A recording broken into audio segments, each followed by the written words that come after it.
मैं बार-बार आपको बताता हूँ किस तरह से हमारा भारत देश महिलाओं को लेकर चलता था आगे से। वैदिक काल से ही ये परंपरा चली आ रही है और इस श्रेणी में अगर जो ब्रह्मवादिनी ऋषिका गार्गी हैं, उनका नाम अगर छोड़ दिया जाए, तो ये वैदिक कालीन महिलाओं के साथ अन्याय होगा। आज हम बात करेंगे ब्रह्मवादिनी गार्गी के इस बारे में। गार्गी जैसा ही नाम से उद्भूत है, गार्गी गर्ग वंश में पैदा हुई, इसलिए उनका नाम गार्गी रखा गया, ऐसा कहा जाता है। और एक ऋषि थे, वाचकनु ऋषि, इसी गर्ग वंश के, उनकी वो पुत्री थी, तो इसलिए पूरा नाम इनको गार्गी वाचकन्वी कहा जाता है। कहा जाता है कि बचपन से ही उनमें बड़ी गजब की मेधा थी और आध्यात्म के प्रति में बड़ी गहरी रुचि थी। वेद और उपनिषद में उनका गहन एक विश्वास था। ऐसा भी कहा जाता है कि जो बृहदारण्यक उपनिषद है, ऋषिका गार्गी के कारण ही उद्भूत हुआ है। और जो गार्गी है, अपने जो चर्चा है, अपनी जो ज्ञान चर्चा है, ऋषि याज्ञवल्क्य के साथ जो उनका शास्त्रार्थ हुआ, जो संवाद हुआ, उसके कारण से उनकी चर्चा 5000 साल से अभी तक चली आ रही है। ऐसा माना जाता है कि उनका इसी करीब 3000 वर्ष पूर्व, करीब ईसा से 700-800 वर्ष पूर्व उनका जन्म वासकनु ऋषि के घर में हुआ। तो बताया जाता है वो बड़ी बुद्धिमती थी, ज्ञानवती थी। तो राजा जनक जो इस तरह के शास्त्रार्थ कराए जाते थे, तो एक बार उन्होंने तय किया कि देखा जाए उनके राज्य में सबसे श्रेष्ठ ज्ञानी कौन है। इसके लिए उन्होंने एक संवाद का आयोजन किया, जिसमें उन्होंने ये तय किया कि जो श्रेष्ठ चुनी हुई 1000 गायें हैं, वो उनके सिंहों पर स्वर्ण जटित करके उसको दे दी जाएंगी जो इस शास्त्रार्थ में जीतेगा, जो इस संवाद में जीतेगा। तो सारे विदेह के जितने ज्ञानी थे और जितने भी ज्ञानी थे जिन्होंने इसके बारे में सुना, वो सब वहाँ पर आए।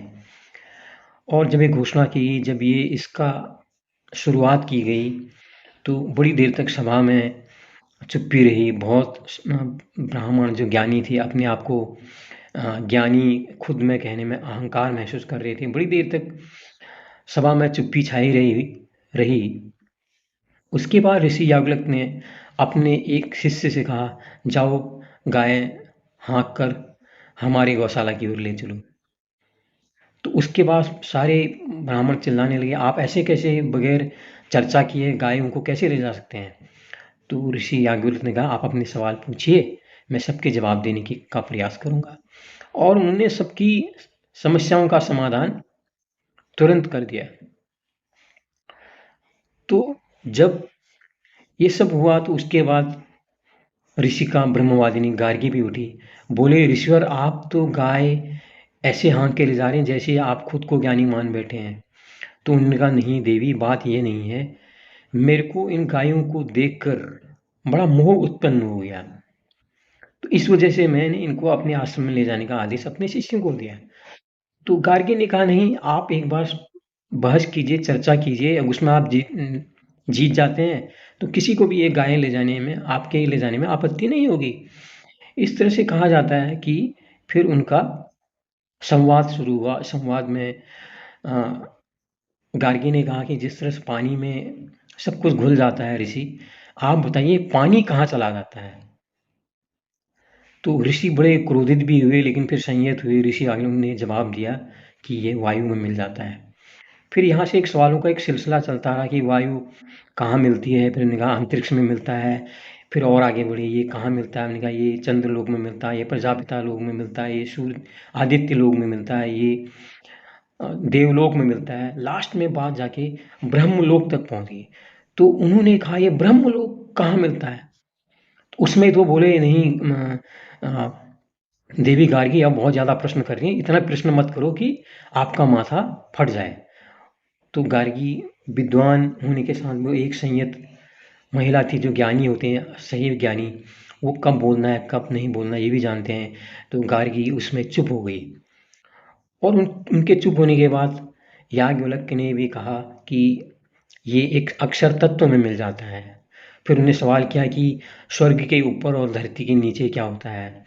तो जो अक्षर तत्व है उसके बारे में पूरा एक बहुत बड़ा विश्लेषण ऋषि याज्ञवल्क्य ने गार्गी को दिया और उसके बाद ऐसा कहा जाता है कि गार्गी संतुष्ट हो गई। कुछ लोग ये भी कहते हैं कि वो एक सवाल में रुक गए, लेकिन गार्गी उनका अपमान नहीं करना चाहती थी। गार्गी ने उसी समय घोषणा कर दी, मुझे अब कोई आपत्ति नहीं है, यहाँ पर जो ऋषि याज्ञवल्क्य हैं हम सब में सबसे ज़्यादा काबिल और हुनरमंद हैं, उनके ज्ञान की कोई तुलना नहीं कर सकता, वो अतुलनीय है, हम में सबसे अच्छे ज्ञानी वही हैं, लिहाजा गाय उनको दे दी जाए। तो इससे लोगों ने वहाँ पर सभा में लोगों ने देखा कि गार्गी देखो कितनी एक निरहंकारी विद्वान है, उनको ज्ञान का अपने अहंकार भी नहीं है। किस तरह से उन्हें अपनी कमजोरी मानकर ऋषि याज्ञवल्क्य को उच्च पद दे दिया।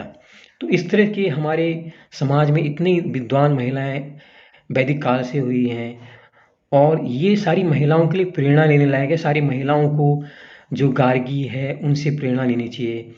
और ये भी कहा जाता है कि गार्गी आजीवन ब्रह्मचारिणी रही, तो उनका ज्ञान की वजह से जो याज्ञवल्क्य ऋषि के उनका जो वार्तालाप हुआ उसके कारण वो आज हमारे भारतीय इतिहास में व्याप्त हैं और बड़े सम्मान के साथ नाम लिया जाता है उनका और हम भी उनको वंदन करते हैं उनके ज्ञान के लिए। आपको कैसा लगा ज़रूर बताइए। सुनने के लिए धन्यवाद। लाइक कीजिए, शेयर कीजिए। नमस्कार।